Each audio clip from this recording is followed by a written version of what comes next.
복벌전 설교 묵상. 오늘 말씀은 1872년 3월 10일 주일 아침 설교 말씀으로, 제목은 쉬지 말고 기도하라. 본문은 데살로니가전서 5장 17절 말씀입니다. 쉬지 말고 기도하라. 우리 본문의 위치는 매우 의미심장합니다.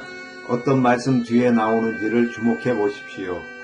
이 구절은 항상 기뻐하라는 명령 바로 뒤에 나옵니다. 마치 그 명령이 독자를 잠시 망설이게 하여 어떻게 항상 기뻐할 수 있습니까? 라는 질문이 떠오르게 하고, 그래서 사도는 그에 대한 답변으로 쉬지 말고 기도하라는 말씀을 덧붙인 것 같습니다. 그러나 본문 다음에 이어지는 말씀을 주목해 보십시오. 바로 범사에 감사하라는 구절입니다.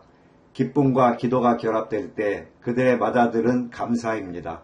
우리가 현재 가진 것에 대해 하나님 안에서 기뻐하고 더 많은 것을 믿음으로 하나님께 구할 때 우리의 영혼은 현재 가진 것을 누리면서도 앞으로 주실 것에 대한 기대 속에서도 하나님께 감사하게 됩니다. 이 세 구절은 참된 그리스도인의 삶을 묘사하는 세 개의 짝 그림과 같습니다. 그 가운데 있는 구절이 양쪽을 연결해주는 중심 그림입니다. 이 세 가지 명령은 모든 신자의 목에 걸 수 있는 은혜의 장식이며, 여러분 모두 그것을 영광과 아름다움으로 착용하시기 바랍니다. 항상 기뻐하십시오. 쉬지 말고 기도하십시오. 범사에 감사하십시오. 오늘 본문은 매우 짧지만 놀라울 정도로 풍성하며 다음과 같은 네 가지 주제로 나누어 살펴보겠습니다. 첫째, 이 말씀은 무엇을 내포하고 있습니까? 둘째, 이 말씀은 실제로 무엇을 의미합니까? 셋째, 우리는 어떻게 이 명령에 순종할 수 있습니까? 넷째, 왜 우리가 특별히 이 명령에 순종해야 합니까? 1. 이 말씀은 무엇을 내포하고 있습니까? 쉬지 말고 기도하라. 이 말씀은 음성을 사용하는 것이 기도의 본질적인 요소가 아님을 내포하지 않습니까? 우리가 끊임없이 소리내어 기도하는 것이 가능하다 해도 그것은 매우 부적절한 일이 될 것입니다. 그렇게 한다면 설교하거나 설교를 듣는 일, 친밀한 대화를 나누는 일, 업무를 수행하는 일, 혹은 삶의 다른 의무들을 수행할 여지가 전혀 없을 것입니다. 우리는 기도처럼 보이는 말을 1000마디 할 수 있지만 실제로는 기도하지 않을 수 있으며, 반대로 단 한마디도 말하지 않고도 하나님의 귀에 가장 효과적으로 부르짖을 수 있습니다. 저 개인적으로는 혼자 있을 때, 내 음성을 들을 수 있을 때 가장 잘 기도할 수 있습니다. 그러나 그것은 필수 요소가 아니며 기도의 받아들여짐이나 진실함, 역사하심과는 전혀 무관합니다. 기도의 자세 또한 그리 중요하지 않다는 것은 똑같이 분명합니다. 만일 무릎을 꿇는 것이 반드시 필요하다면 우리는 쉬지 말고 기도할 수 없을 것이며, 그 자세는 곧 고통스럽고 해로운 것이 될 것입니다. 무릎 꿇고 기도하는 것은 좋은 일입니다. 그것은 매우 적절한 자세이며 겸손을 표현하는 자세입니다. 진정한 겸손이 마음에 있을 때 무릎을 꿇는 것은 자연스럽고 아름다운 표현입니다. 그러나 동시에 선한 이들은 얼굴을 땅에 대고 기도하기도 했고, 앉아서도 기도했고, 서서도 기도했으며, 어떤 자세로든 기도했습니다. 기도의 본질은 자세가 포함되지 않습니다. 또한 본문으로부터 분명히 알 수 있는 것은 기도에 있어서 장소도 본질적인 요소가 아니라는 사실입니다. 만일 기도가 받아들여지는 데 있어 특정한 거룩한 장소가 반드시 필요하고 우리가 쉬지 말고 기도해야 한다면 교회당은 우리가 항상 그 안에서 살아야 하므로 엄청나게 커야 할 것입니다. 그러므로 나는 어떤 특정한 장소를 자주 찾는 것이 기도와는 거의 혹은 아무 관련이 없다는 결론에 이릅니다. 이 결론은 아레오바고 언덕에서 바울이 말한 말씀과도 일치합니다. 세상과 그 가운데 있는 만유를 지으신 하나님께서는 천지의 주제시니 손으로 지은 전에 계시지 아니하시고. 쉬지 말고 기도하라. 이 명령은 단번에 어떤 특정한 시간이 다른 시간보다 기도에 더 적합하거나 더 받아들여진다는 생각을 무너뜨립니다. 내가 쉬지 말고 기도해야 한다면 매 순간이 기도하기에 합당한 시간이 되어야 하며, 하루 중 거룩하지 않은 순간은 단 하나도 없고 하나님께 받아들여지지 않는 시간도 없으며 한 해 중 성스럽지 않은 날도 없습니다. 기도의 시간을 따로 정하는 것은 좋은 일입니다. 특별한 강구를 위한 시기를 따로 구별하는 것도 매우 유익하다는 것에는 의심의 여지가 없습니다. 그러나 우리는 결코 아침에는 더 거룩한 기도의 시간이 있고 저녁에는 특별히 받아들여지는 기도의 시간이 있으며 어떤 특정한 시기는 기도의 성스러운 시기라는 미신에 빠져서는 안 됩니다. 그러므로 본문에서 분명히 알 수 있는 바는 음성, 자세, 장소, 시간 그 어느 것도 기도의 본질에는 포함되지 않는다는 것입니다. 그렇지 않다면 하나님께서는 우리에게 불가능한 일을 명령하신 셈이 되며 그것은 분명 우리 주 하나님의 방식이 아닙니다. 본문이 내포하는 또 하나의 뜻은 그리스도인은 자신이 계속 기도할 수 없는 장소에는 갈 권리가 없다는 것입니다. 쉬지 말고 기도하라. 그렇다면 나는 항상 기도할 수 없는 곳에는 결코 있어서는 안 됩니다. 그러나 이제 이 말씀은 실제로 무엇을 의미합니까? 만일 이 말씀이 항상 무릎 꿇고 있으라는 뜻도 아니고 늘 기도문을 읊으라는 것도 아니며 항상 교회나 집회에 있으라는 것도 아니고 어떤 날이든 기도하기에 부적절하다고 여겨서는 안 된다는 의미라면 그렇다면 이 말씀은 무엇을 뜻합니까? 세상의 왕들은 특정한 날에만 신하들을 접견하며 정해진 시간에만 나아갈 수 있도록 허락합니다. 그러나 만왕의 왕이신 하나님께서는 항상 열려있는 접견실을 가지신 분이십니다. 수산궁에 있던 세상의 왕은 그가 부르지 않은 사람은 감히 가까이 오지 못하게 했지만 만왕의 왕이신 하나님께서는 모든 백성을 부르셨으며 그들은 언제든지 나올 수 있습니다. 하나님의 자녀된 모든 자들은 그 특별한 권리를 소유하고 있습니다. 그는 언제든지 왕 앞에 나아갈 수 있습니다. 한밤중이라 해도 하나님께는 너무 늦지 않고 새벽녘 첫 빛이 비칠 때도 너무 이르지 않으며 한낮에도 하나님은 너무 바쁘시지 않고 저녁이 되어도 자녀들의 기도에 지치지 않으십니다.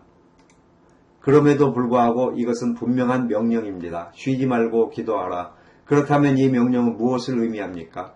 이것은 몇 마디로는 쉽게 전달할 수 없는 중대한 진리를 의미하며 따라서 4가지 또는 5가지 요점을 통해 그 의미를 풀어내야 하겠습니다.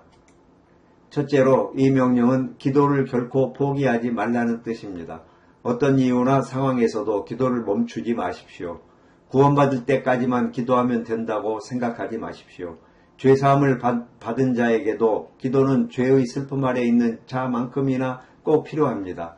쉬지 말고 기도하라는 말씀은 은혜 안에 끝까지 머무르기 위해서는 기도 안에도 끝까지 머물러야 한다는 뜻입니다.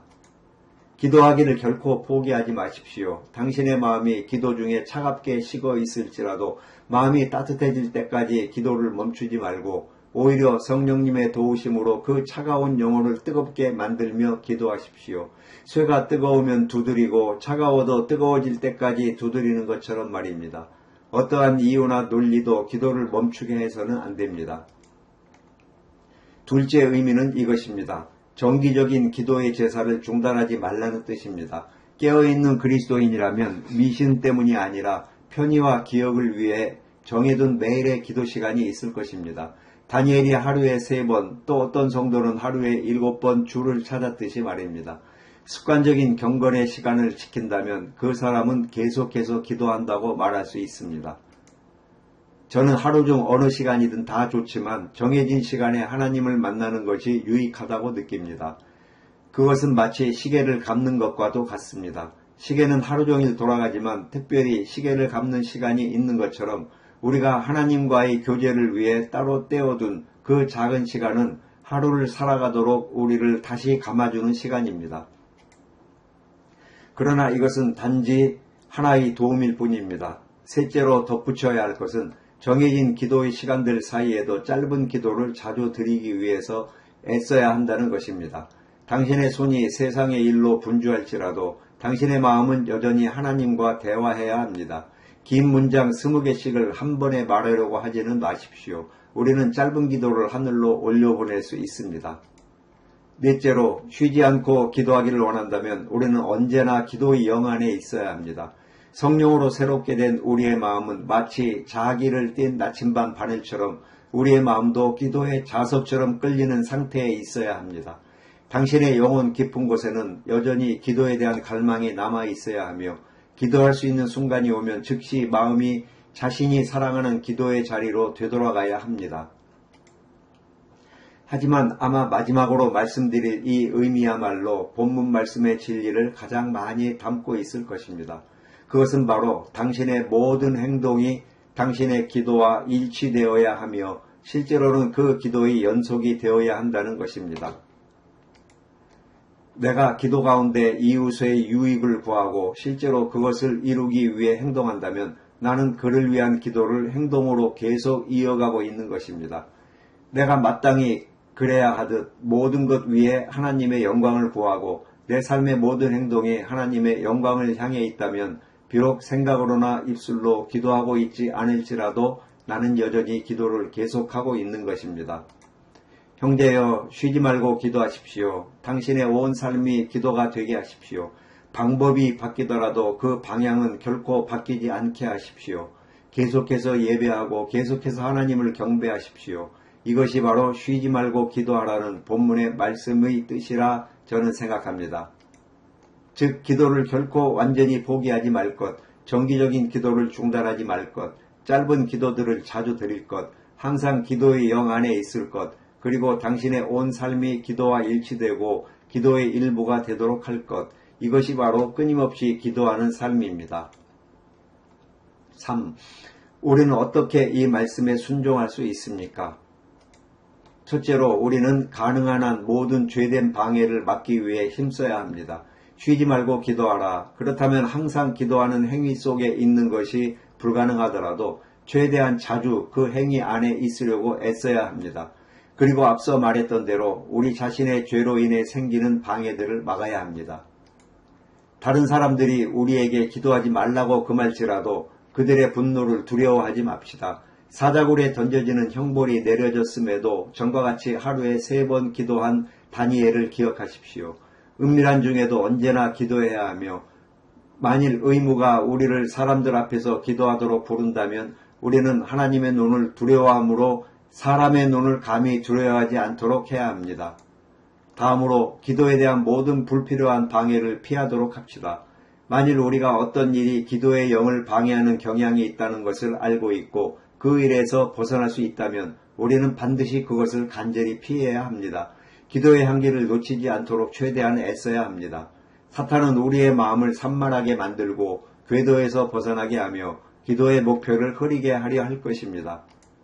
그러나 우리는 하나님 앞에서 결단해야 합니다. 결코 주님을 쫓는 일에서 벗어나지 않겠다고. 토머스 에브니경은 수년 동안 가정예배를 꾸준히 실천했던 사람입니다. 그가 런던 시장으로 선출된 날 축하 연회에 반드시 참석해야겠지만 가정예배 시간이 되었을 때 그는 바리새인이 되지도 않고 자신의 습관을 포기하지도 않으려 하였습니다. 그래서 손님들에게 매우 소중한 친구와 중요한 약속이 있으니 잠시 자리를 비우겠다고 양해를 구했습니다. 그 말은 전적으로 참이었습니다. 그의 가장 소중한 친구는 주 예수 그리스도셨고 가정예배는 참으로 중요한 약속이었기 때문입니다. 그는 잠시 자리를 떠나 가정의 제단 앞에서 기도했고 그 점에서 그는 쉬지 않고 기도한 것이었습니다. 때때로 우리는 기도할 시간이 없다고 생각합니다. 그러나 기도는 오히려 시간을 절약해 줍니다. 우리가 하나님께 마땅한 것을 드리면 필요한 모든 일들을 위한 시간도 충분히 주십니다. 이 일에 있어서 먼저 하나님의 나라와 의를 구하십시오. 그러면 이 모든 것을 너희에게 더하시리라. 하나님과의 약속을 잊지 않는다면 당신의 다른 모든 일정들도 순조롭게 흘러갈 것입니다. 사랑하는 여러분, 쉬지 않고 기도하기 위해 우리는 기도에 대한 게으름과 싸워야 합니다. 길을 걸으며 기도하고 일터에서 기도하고 집안에서 기도하고 들판에서도 기도하며 그의 온 영혼이 기도로 가득 찬 상태라면 그는 기도가 아무리 많아도 결코 많다고 느끼지 않을 것입니다. 무엇보다도 기도할 때의 무기력함과 무관심을 피해야 합니다. 마음이 떠나버린 말로 하늘의 위엄을 모독하는 일이 우리에게 일어날 수 있다는 것은 참으로 두려운 일입니다. 사랑하는 형제여, 당신의 영혼에게 이렇게 말하십시오. 나는 지금 하나님의 은혜의 보좌 앞에 나와 하나님께 경배드리며 그분의 복을 구하고자 왔습니다. 이 일을 이루기 전에는 결코 떠나지 않겠습니다. 정해진 시간만큼 무릎을 꿇었다고 해서 일어나지 않겠습니다. 복을 얻을 때까지 이 자리에서 계속 기도하겠습니다. 당신이 이처럼 기도에 단호할 때 사탄은 시험을 멈추는 경우도 있습니다. 형제 여러분, 우리는 정말로 깨어나야 합니다. 마음에서 우러나온 단 한 번의 진실한 탄식은 수백만 번의 형식적인 기도보다 더 귀합니다. 은혜로 충만한 영혼에서 나오는 살아있는 숨결 하나는 수만 번의 정해진 기도문보다 훨씬 더 값집니다. 그리고 사랑하는 형제 여러분, 이 의무를 다하기 원한다면 응답받지 못할지도 모른다는 절망감과 싸우는 일도 반드시 해야 합니다. 6번 기도했는데도 응답이 없다면 엘리야처럼 7번까지 다시 가야 합니다. 하늘의 문은 누구나 무심코 두드린다고 열리는 것이 아닙니다. 두드리고 또 다시 두드리십시오. 그리고 참된 응답을 얻을 때까지 만족하지 마십시오. 자만심 때문에 기도를 그치지 마십시오. 그것을 경계하십시오. 그리스도인이여, 당신은 항상 기도할 필요가 있다는 사실을 깊이 느끼십시오. 당신은 본래부터 여전히 헐벗고 가난하고 비참한 존재입니다. 그러므로 기도에 힘쓰십시오. 그리고 주님께로부터 순금과 깨끗한 옷을 사서 당신이 참으로 부요해지고 합당하게 입을 수 있도록 하십시오. 이와 같이 사랑하는 여러분, 자만과 절망, 게으름과 무기력함을 물리치고 또한 죄악된 방해와 그 외의 모든 방해 요소들을 제거하려 애쓸 때 우리는 쉬지 않고 기도할 수 있습니다. 제가 지금까지 이 말씀을 여러분 앞에 설명해 드리려 애썼습니다. 4. 이제 마지막으로 아주 간단히 말씀드리겠습니다. 왜 우리는 이 명령에 순종해야 합니까? 물론 이 명령은 하나님의 권위로 주어진 것이므로 순종해야 합니다. 하지만 그뿐 아니라 주님은 언제나 경배받기에 합당하신 분이시기에 우리는 이 말씀에 더욱 유의하여야 합니다. 기도는 하나님을 예배하는 한 방식입니다. 그러므로 여러분의 창조주이시며 보존자이시며 구속자이시며 아버지이신 하나님께 언제나 기도로 경배를 드리십시오. 쉬지 말고 기도하라 하신 명령에 순종하십시오. 왜냐하면 주님께서는 당신을 향한 사랑을 결코 멈추지 않으시며 당신을 복주시는 것을 멈추지 않으시며 당신을 자녀로 여기시는 것을 결코 그치지 않으시기 때문입니다. 쉬지 말고 기도하라는 명령에 순종하십시오. 왜냐하면 여러분이 하는 모든 일에 하나님의 복이 필요하기 때문입니다. 그 일이 세속적인 일입니까? 여호와께서 집을 세우지 아니하시면 세우는 자의 수고가 헛되도다. 하나님 없이 그 일을 이루려 한다면 아무리 수고해도 헛될 뿐입니다. 여러분은 오늘 우리에게 일용할 양식을 주옵소서라고 기도하라고 배웠습니다. 이것은 세속적인 일에 대한 영감받은 기도입니다. 그러니 세속적인 일들도 기도로 거룩하게 구별하십시오. 그리고 여러분이 하나님의 일을 하고 있다면 그분의 복 없이는 성공을 기대할 수 있는 일이 어디에 있겠습니까? 그러므로 여러분이 일하는 동안 내내 기도하십시오. 당신은 언제나 유혹에 빠질 위험 속에 있습니다. 삶의 어떤 위치에 있든지 원수의 공격을 받지 않을 수 없습니다. 그러므로 쉬지 말고 기도하라는 것입니다. 그리스도인이여, 쉬지 말고 기도하십시오. 칼을 손에 쥐고 걸어가십시오. 결코 칼집에 꽂지 마십시오. 이 칼은 철갑을 두른 갑옷도 뚫습니다. 기도할 수 있다면 그 어떤 원수도 두려워할 필요가 없습니다. 항상 기도해야 할 이유는 항상 무엇인가가 필요하기 때문입니다. 하늘의 귀중한 은총들이 아직 여러분 곁에 놓여 있고 그것들이 여러분의 기도를 기다리고 있다는 사실을 알았다면 한순간도 망설이지 않을 것입니다. 하나님께서 기도에 응답하신다는 것을 아는 사람은 입을 더욱 크게 벌려 하나님께서 채워주시기를 원할 것입니다. 기도를 계속하십시오. 형제 여러분, 비록 여러분 자신이 기도할 필요를 느끼지 않는다 하더라도 기도를 필요로 하는 이들이 있습니다. 죽어가는 이들, 병든 이들, 가난한 이들, 무지한 이들, 배교한 이들, 욕하는 이들, 국내의 이방인들, 해외의 이방인들이 있습니다. 쉬지 말고 기도하라 하신 이유는 아직도 하나님의 나라가 시온에 완전히 임하지 않았기 때문입니다. 사랑하는 형제 여러분, 다시 가정해 보겠습니다. 만약 우리 가운데 회심하는 이가 한 명도 없다면 여러분은 기도하지 않겠습니까? 그리고 회심하는 이가 많다면 그것이 기도를 그만두어야 할 이유가 될 수 있습니까? 하나님께서 더 많이 주시니 하나님을 덜 경배해야 합니까? 만약 우리가 분열되고 많은 분쟁과 시기, 다툼이 있다면 믿음 있는 이들이 마음 아파하며 기도하지 않겠습니까? 그런데 분열이 없고 많은 그리스도인의 사랑이 있으니 여러분은 기도하지 않겠습니까?